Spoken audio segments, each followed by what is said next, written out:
If you ask any executive who should be responsible for revenue, sales or operations, everyone's going to say sales, right? Yeah. And it's not just what people think, it's what people do. You know, the finance will go to sales and say, look, how much revenue do you think you can generate next year? And sales will scratch their chins and think about it and talk to customers and do forecasts and so on. And the underlying assumption is that the sales department generates revenue. But it doesn't take more than about 2 or 3 minutes of exploration. Hi, friends. Welcome to the Sales Enablement Podcast. I'm your host, Andy Paul. That was Justin Roff-Marsh. Justin's the author of a book titled The Machine, A Radical Approach to the Design of Sales Function, and he's founder of Ballistics, which is a sales process engineering and re-engineering consultancy. And in this conversation from the archives of the Sales Enablement Podcast, you can hear why I really enjoy having Justin on the show, because he challenges so much of the conventional sales orthodoxy, if you will, and he does it in such a very thoughtful fashion. So in our conversation, we talk about why sellers should shift their focus from conversion rates to opportunity flow. Justin and I dive into why he believes conversion is antagonistic to deal flow. We dig into why he believes that for most sales teams, their conversion rate is already impossibly high. And the constraint they face in increasing sales is that their opportunity flow is dangerously low. And we get into three main factors that Justin sees in his work that are suppressing opportunity in most sales teams.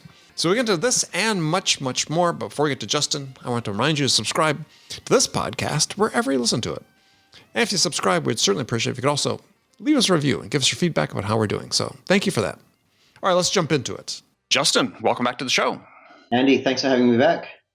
So you and I were just talking before we started recording. You're actually, we're here just after the turn of the year, and you're the first person I've talked to who's out flying around doing business.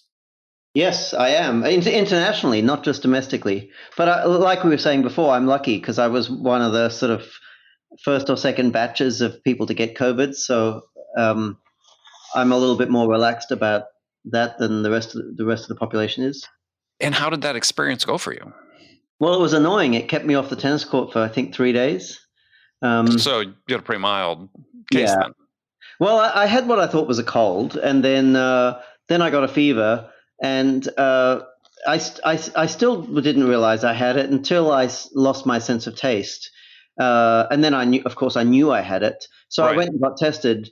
And I think at the time it took 3 or 4 days to get the results back. But by the time the results were back, when the doctor rang me to tell me he had it, he interrupted my tennis lesson, and he said to me, "Look, how are you feeling?" I said, "Well, I said, to be truthful, you're interrupting my tennis lesson. I feel just fine."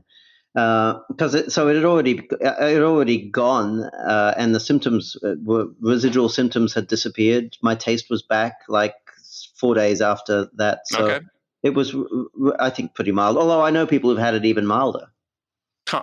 Yeah. Well, I mean, I said you're very fortunate in that regard.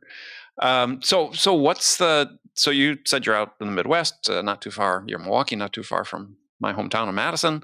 So you're presenting to groups? Yeah. So I do a lot of presentations to Vistage groups. Mm-hmm.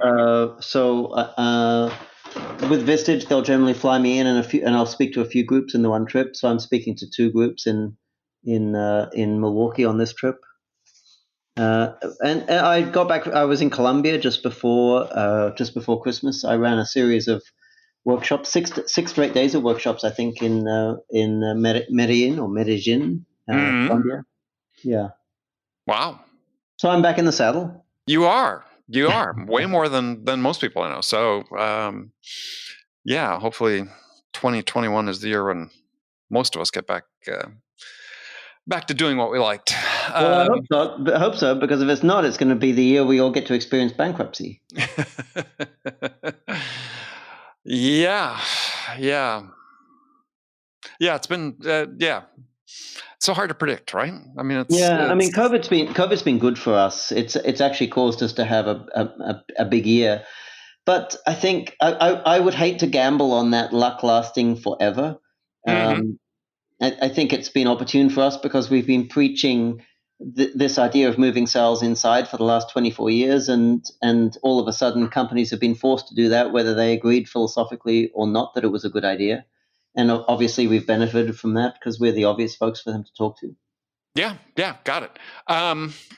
Well, so if anybody listening to this has listened to my past conversation with Justin, you know that I love talking with him because he has a very unique perspective on many things about sales. Oftentimes, I appear to be contrarian, which is, I think, more a voice of what we need in sales. I mean, it seems like I don't know. I get the same feeling that there's this just sort of massive drive to conformity in sales. Well, there is, and the reason there's a massive drive towards conformity is mediocrity. Well, conformity probably isn't a bad word, and I think there is a drive to conformity. There's a drive for people to embrace the orthodoxy as an act of faith, and the reason there's a drive to embrace it as an act of faith is because the whole orthodoxy is built on very, very questionable assumptions, and people tend to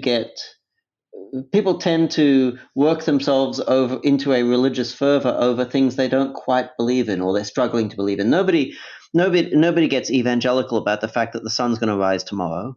Be hard to energize a congregation around that proposition. But there is a drive to conformity around sales ideas because a lot of them they don't stand up very well to scrutiny. Well, let's dive into something. What's one or two of the key? I'll give you my favorite one right now. Okay.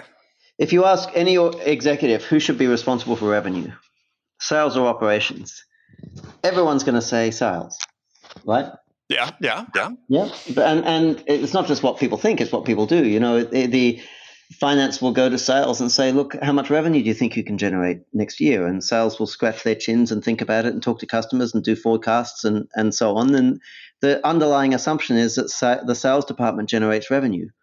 But it doesn't take more than about 2 or 3 minutes of exploration, and I'll walk you through the process of doing that to prove that it's absolute BS. And it's not just it's like obviously BS. And if anybody stopped for just a minute or two to ask a few simple questions, it would, you'd expose it as BS, the idea that sales generates revenue. So I'll ask you the questions. The first question is, if you're a typical business and let's say you're going to do $10 million in revenue in 2021, that's your expectation. Mm-hmm. How much of that $10 million in revenue do you think is going to be existing customers repurchasing as opposed to brand new customers purchasing for the first time, or existing customers purchasing things that are materially different from what they normally purchase?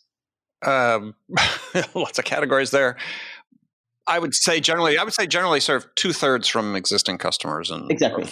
So right. 2/3 repeat business and 1/3, and 1/3 either brand new accounts or existing accounts buying brand new stuff. So they're in essence new accounts, yeah.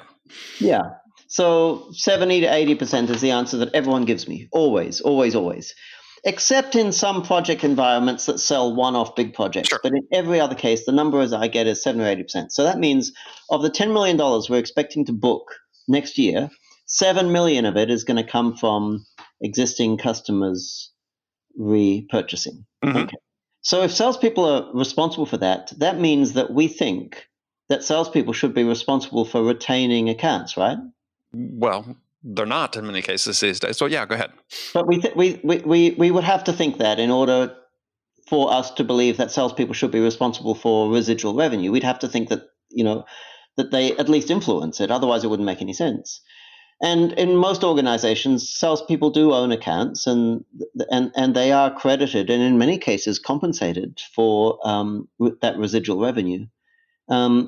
So if we then ask the question, well, why do accounts stay? The easiest way to ask that question is to flip the question and ask, why do accounts leave?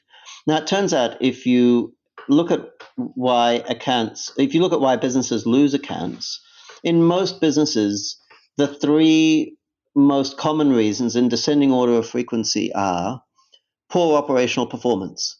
Mm-hmm. The company breaks its promises. Right. Number 1. Number 2 is pricing, too expensive. Number 3 is product. Insufficient range, or competitors have a product that's technically performing better, or whatever the case is. They're the 3 reasons. But 3 is different than 1. So 1 could be the product just didn't perform to expectations when you said the company broke its promises. Or more commonly, it wasn't delivered on time. Okay. Poorly implemented, whatever. Right. It could be it was broken when it was delivered. It's the same thing. Okay. It broke its promises. Yeah. Now, which of those 3 are salespeople responsible for? Or which of them do they directly influence? None. No. Operations is responsible for all 3 of those. So now, just a clarification: are you equating operations with customer success?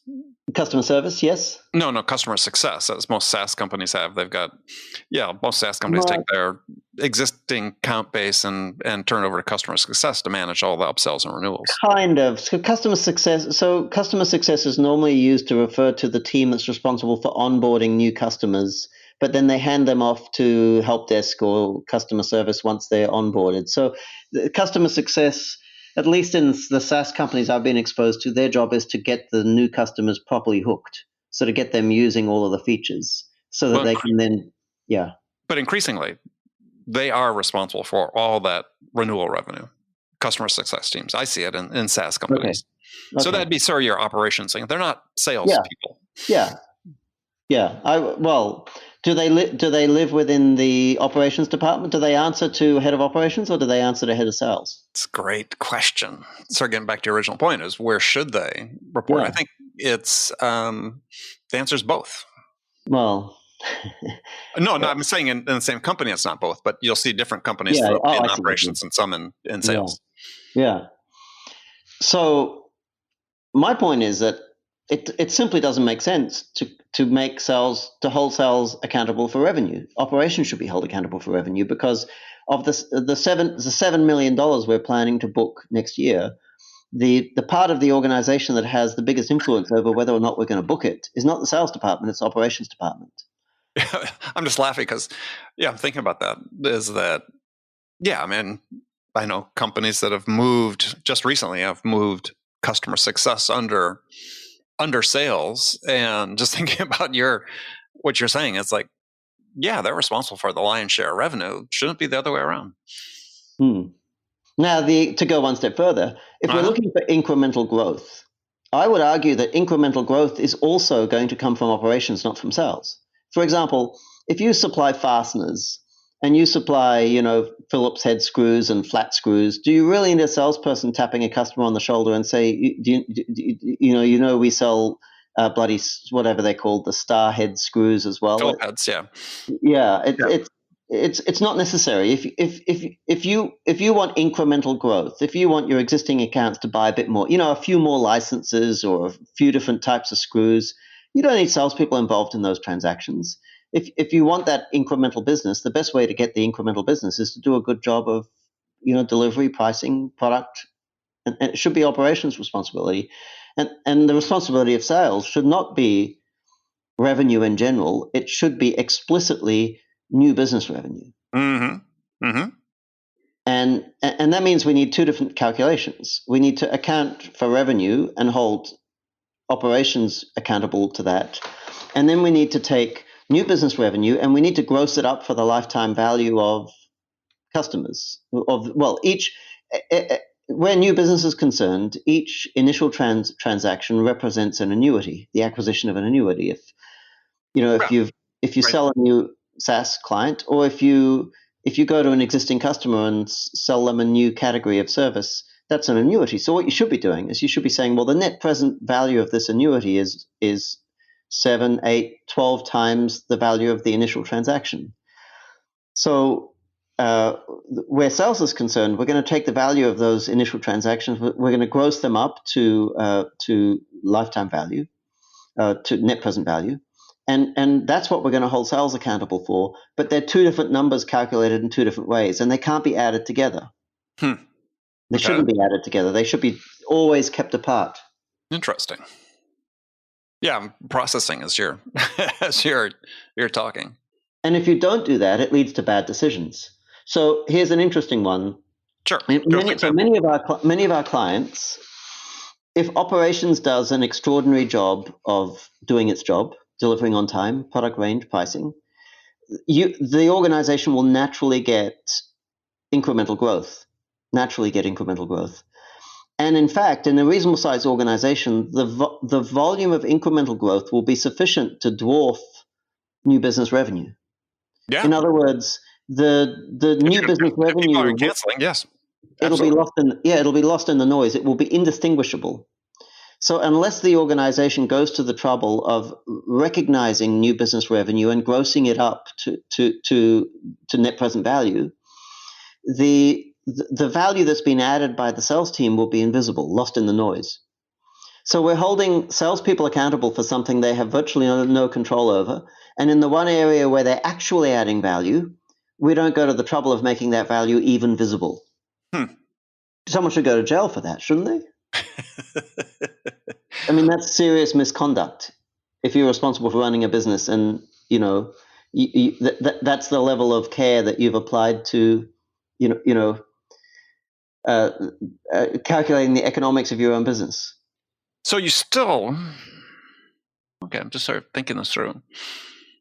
So have you extend that through to say, okay, then what's the impact of revenue of, instead of focusing on your churn rate, but focus on percentage of new business as a percent per new business, a percentage of the total. I mean, if that number drops below a certain point, then you're going to ultimately have a growth issue. I'm not sure you need to compare.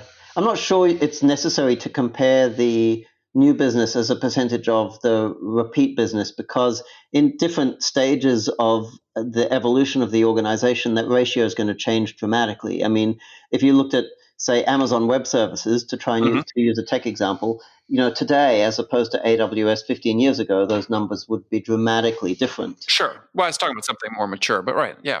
Yeah, I think the issue is, well, at what rate are we generating new business revenue relative to the rate at which we rate at which we need to hit our growth targets? I think that you should essentially ignore revenue if you're discussing sales and growth. And talk about what? Talk about, well, what I'm saying is, if you want to have a conversation about growth, you shouldn't be talking about revenue in the traditional sense. You should be focusing exclusively on the net present value of the new business won. Lifetime contract value. Yes, and that should be completely separated out from day-to-day revenue. The two should never be mixed. And so, except for when you do your tax. So the only time you need to blend those numbers together is when you submit your tax to the tax office. Aside from that, those numbers should never be added together. When it comes to making business decisions, I can't think of a single decision that would require that you add those numbers together. Yeah, except compensation of the chief revenue officer. But hang on, now you've got one person. So chief revenue officer, the title is, that person is mistitled. They should be chief new revenue officer. Yeah, unless under the chief revenue officer, I guess you have two. Because so how's that going to work? If we're saying that repeat revenue is the responsibility of operations, are you saying that operations answers to the chief revenue officer? Well, yeah, the way it oftentimes does in SaaS companies, the way you're describing operations, it's really the customer success function. It's got account managers, got your technical support, and so on. Your implementation and onboarding. Okay, but what about usage product? and analysts? Do you have product answering and the engineering team? Do they all come up under chief revenue officer? If so, I guess that's fine. No, I mean, typically engineering is separated. Product development and engineering is separated. Yeah. I rarely don't see that in SaaS companies under an operations function. Yeah, when I think of chief revenue officer, I think of someone who's responsible for growth. So I would argue if the goal is for that person to be driving the growth of the organization, I would argue should they be responsible for all revenue or just new revenue? Well, yeah, personally, I think they should be just for new revenue. Yeah, I agree. Personally, because I think it's easy to sort of get complacent. Yes. And saying, well, look, our recurring revenue is growing at X rate, and then miss on the new business. Yes. Now, someone listening to this may be thinking, but what about churn? We don't just want to be generating new revenue and churning it, and I think there might be a case in SaaS businesses and some other similar businesses where you're essentially trying to sell a subscription. This would apply to simple distribution businesses too. I think that there's an argument that sales shouldn't just be responsible for the first transaction. It might make sense for sales to be responsible for getting the customer hooked. So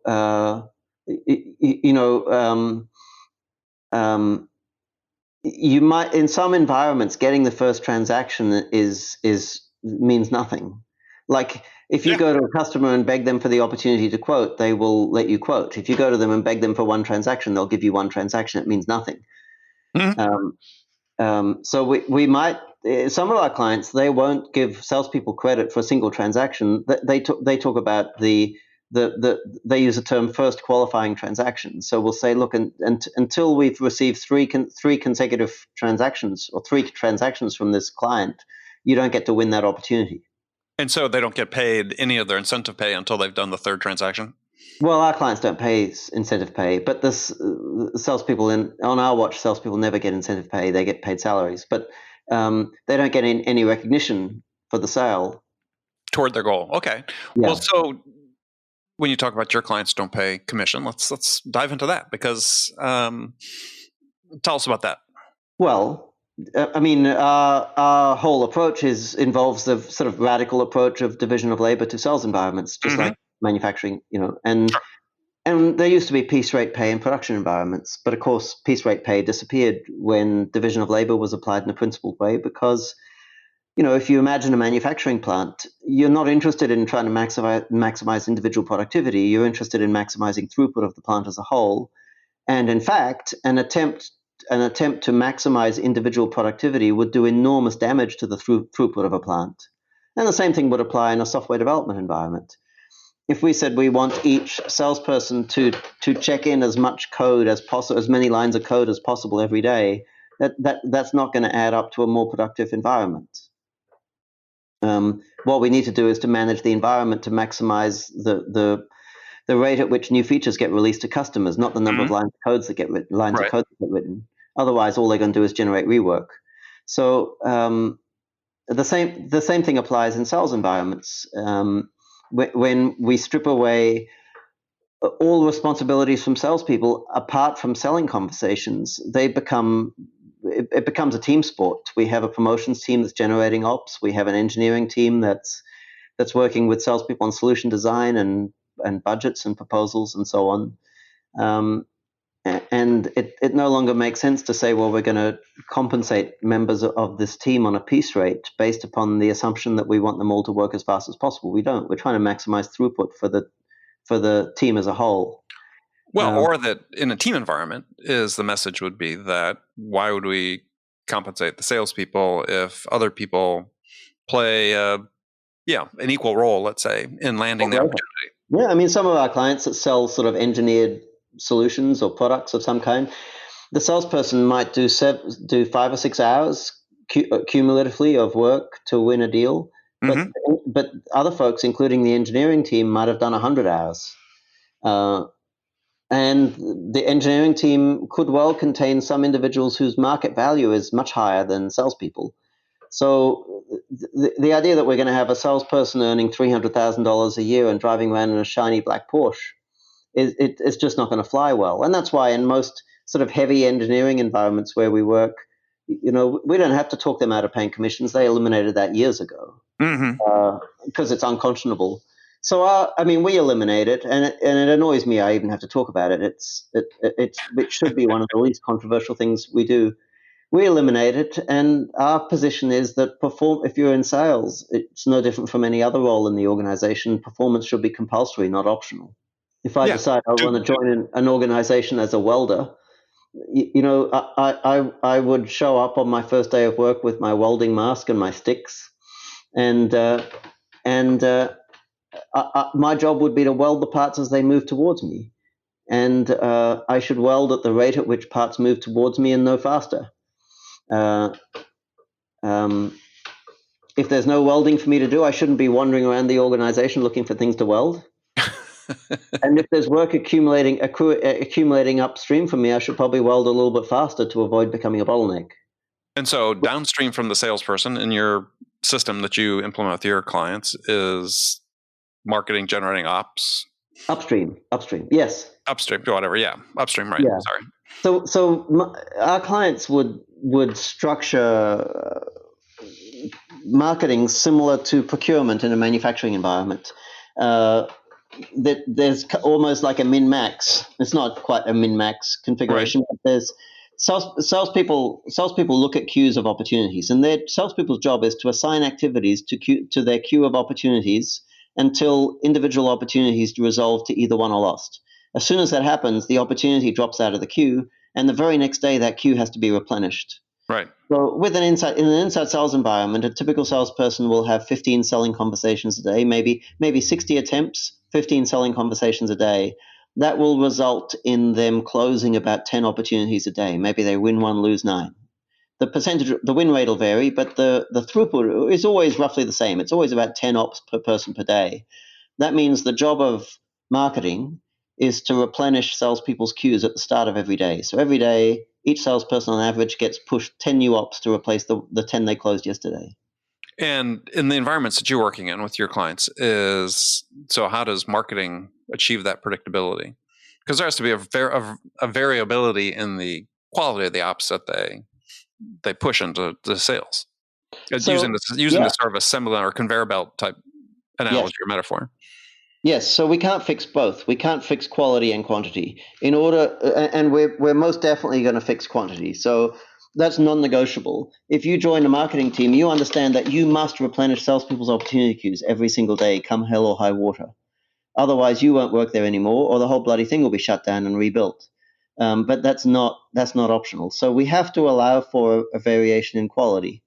Now, that should be expected, though. Sales is probabilistic. There's no way of it eliminating, and nor would it be healthy to attempt to eliminate the variation in quality. If by quality we mean variation in win rate, I'm not sure it's even healthy to equate quality with win rate.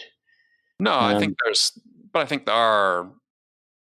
fit. I mean, that's something you can, at least on a surface level, you can have some control over. So we have to start with the definition of opportunity. If you ask salespeople to define opportunity, they'll think that they can define it easily, and then they discover that they can't. It starts to get a bit messy because, salespeople do not want to define a sales opportunity as simply an opportunity to sell. They absolutely do not want to do that. Because they recognize if they define a sales opportunity as an opportunity to sell, there is never an excuse not for them to be busy. Yeah. So I was talking to someone this morning. I said, well, how many? The guy was from an ad agency. I said, well, how many companies are there in your region that would be a type and a size where you would be interested in winning their account? He said, oh, probably about 7,000 or 8,000. I said, well, of those 7,000 or 8,000, how many of them are clients? He said, no, they're the ones who aren't clients. I said, oh, so 7,000 or 8,000 sales opportunities for your salespeople. He said, oh, they don't see it that way. I said, well, hang on. Sales opportunity, to my mind, infers opportunity to sell. The reason they don't see it that way is they don't want to see it that way. But the executive team... Why doesn't the sellers want to see it that way? Because their life is much more comfortable if they only attempt to sell things to people who are walking towards them waving money. True. Always the case. Yeah. So it's not the responsibility of the sales team to define the term sales opportunity. It's the responsibility of the executive team. And then us, as members of the executive team, we need to decide, do we want to define words so as to make salespeople happy? Or do we want to define words so as to model the true nature of reality? To allow language to model the true nature of reality. And the latter tends to be the more sensible approach to communication. Yeah, the least taken, but the most. Yes. Yeah. So if we say, well, an opportunity is a sales opportunity, exactly that, an opportunity to sell, then then qualification, to the extent that it should exist at all, which in my view is not at all, simply means approaching those organizations that are of a size and type that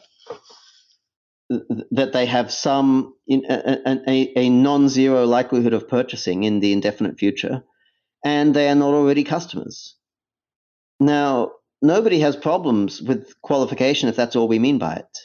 I mean, a junior marketing person can solve that problem in about 8 minutes. Let's get a list of SIC codes. Mm-hmm. Let's get a list of every single organization in the marketplace with those SIC codes. Let's remove the ones with less than 100 employees, and then let's remove the ones that are already accounts. Okay, now we have 8,456 companies to go and sell to. All of those are sales opportunities. Right. And you were saying about qualification that if that's the case, you don't need to qualify them. No, an 8-year-old could qualify them. But that's not what salespeople use the word qualification for. Salespeople use qualification, and they try not to make this explicit because they understand that it wouldn't be received well if they made it explicit. But you and I both know that salespeople, you and I both know that salespeople use the term qualification to differentiate between those prospects that are walking towards them and those prospects that are walking away from them. And their life will be a lot more comfortable if they sell to people who are walking towards them, approaching them with money in their hands. Mm-hmm. Which is why the two default qualification questions all over the world are, do you have budget and when are you planning on purchasing? That's right. Budget and time frame, yes. Yeah, but when we're working with our clients, we don't want salespeople talking to prospects who are walking towards the organization with money in their hands. We would much rather that we will direct all of those people to customer service. We don't want salespeople to have anything to do with them. There's a very strong risk, a very big risk, that if you allow salespeople to talk to those people, salespeople will actually talk some of them out of transacting. Mm-hmm. We want salespeople to be focused exclusively on the prospects who are walking away from them. Very interesting. Salespeople, if we tell salespeople that, they'll say, well, you mean you want me to cold call? To which I will say, well, if by cold call you mean, do I want you to talk to strangers, then the answer to the question is an absolute unequivocal yes, I want you to talk to strangers. And if you don't like talking to strangers, let me ask you a follow-up question. That's why the hell are you in sales in the first place?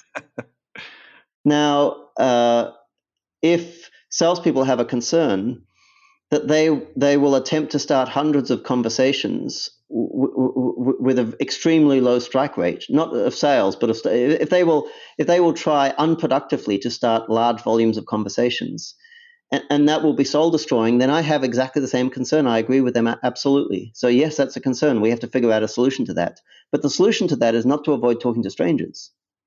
What we have to do is to come up with a proposition that's compelling enough that strangers are prepared to talk to our salespeople. Mm-hmm. And then our salespeople have to grow the hell up and talk to strangers. Yeah, I mean, it seems like, there's always this issue of call reluctance, but it seems like in general, these days, at least some companies that I talk to, is not a problem making calls. I mean, in some cases, it almost seems like, and this is, I think, have to be part 2 of a conversation because we're running out of time here today, but if it's, in some cases, seems like too many people they're talking to, and they're not discriminating enough. I mean, but what's just sort of interesting is to get your feedback on that in the terms of qualification. It's like at some point you have to decide whether somebody's worth your time or not. Oh, okay. I see what you're getting at. Yes. We see that. We see salespeople. We see salespeople who are not selling in any meaningful sense. They're having a perpetual conversation with the same pool of customers, and management needs to put a stop to that. I mean, salespeople need to operate in an environment where they're supervised. I mean, we address that problem in 2 ways. In 3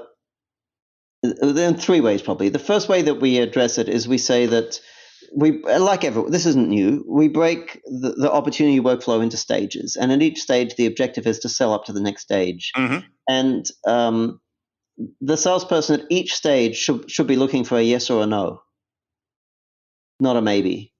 So the Right. And the result of that is that if I talk to you and I say, Andy, can we schedule a workshop with our engineering team where we can build a set of requirements that will allow us to generate a proposal? And you say yes, and we go ahead and schedule that. That's a meaningful next activity, right? It gets scheduled in. It gets scheduled in the calendar. The activity appears in CRM, and your supervisor can sit down with you and look at it and say, "Yep, Andy, well done. We've progressed this opportunity to the next stage." That's a meaningful next activity scheduled. But if you look in salespeople's calendars, if you look at the upcoming activities against ops, you will see a note to call someone back in 3 months. Like, why the hell are we calling them back in 3 months? What's there's a note in there to call the prospect on the 5th of March. Why the 5th of March? Is it because the 5th of March is 3 months from the last time you talked to them, or is it because something specific is happening on March 5? And supervisors need to put salespeople on the spot, ideally in front of their peers, and say, what exactly is happening on March 5? Why is that call booked for them? And it's likely that the salesperson simply got reluctant agreement from the prospect, who's too polite to say piss off, that they can call them back in 3 months. And that management should be responsible for shutting that kind of malarkey down. It's not sensible. It's not useful. So you should be auditing salespeople's activities in CRM to make sure that pending activities against opportunities are meaningful. And if they're not meaningful, you want to flush that out, and you want to tell salespeople to grow the hell up and close that opportunity as lost. Yep. And so supervision and proper usage of CRM are two of the ways we solve that. The other way we solve it is we choke the release of ops to salespeople. So salespeople only get new ops when they close old ops. And we simultaneously enforce a minimum volume of selling conversations a day. So if you're in an environment where you have to have 15 selling conversations a day because it's a necessary condition. Keep the assembly line conveyor going, yes. Yeah, if that's not negotiable, you have to do that. And you are reluctant to close opportunities, you can string yourself along for a little while by simply, making those call me back in 3 months type activities. But sooner or later that's going to fail, and you're going to find yourself sitting in a big hole with no one to talk to, because every single one of your opportunities has requested a call back in 3 months. Mm-hmm. So at that point, you're going to be desperate for opportunities, and your supervisor is going to say, no, Andy, I'm not going to release any more ops to you because you're still sitting on a queue of 80 ops. You better close some. So by having a one out, one in rule, it balances salespeople's reluctance to abandon ops against their desire for new ops. I like that. One in, one out. Yep, keeps things healthy. I like it. I mean, anyone who's released ops indiscriminately to salespeople, if salespeople operate in an environment where there are plenty of opportunities, you quickly see salespeople sitting on 200 or 300 opportunities because they don't like to close them. They like to be like a chicken sitting on hundreds of eggs just in case one of them hatches. Yeah, that's one of my bugaboos. So, well, we were going to actually, that was going to lead to a topic I originally planned to talk about. I didn't ask any of the questions I had planned, which was a really interesting article you'd written about deal flow versus conversion rates.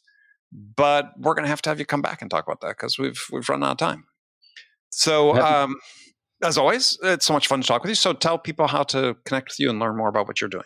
Yeah. So my blog is salesprocessengineering.net. The company website is Ballistics with an X, BALLISTIX. And the book I wrote is called The Machine. If you go to Amazon and type in The Machine, it's got a picture of an oil can on the front. You can't miss it. You can't miss it. And I highly recommend people read it. It's a different perspective that you need to have about how to make sales successful. So, Justin, like I said, always a pleasure. And we'll do this again shortly. Excellent. Thank you, Andy. Okay, friends, that's it for this episode. First of all, I want to thank you for taking the time to listen. As always, I'm so grateful for your support of this show. And I want to thank my guest, Justin Roff-Marsh, for sharing his wisdom with us today. If you enjoyed this episode, please subscribe to this podcast, Sales Enablement with Andy Paul, on iTunes, Spotify, or wherever you listen to podcasts. So thank you for that. And as always, thank you so much for investing your time with me today. Until next time, I'm your host, Andy Paul. Good selling, everyone.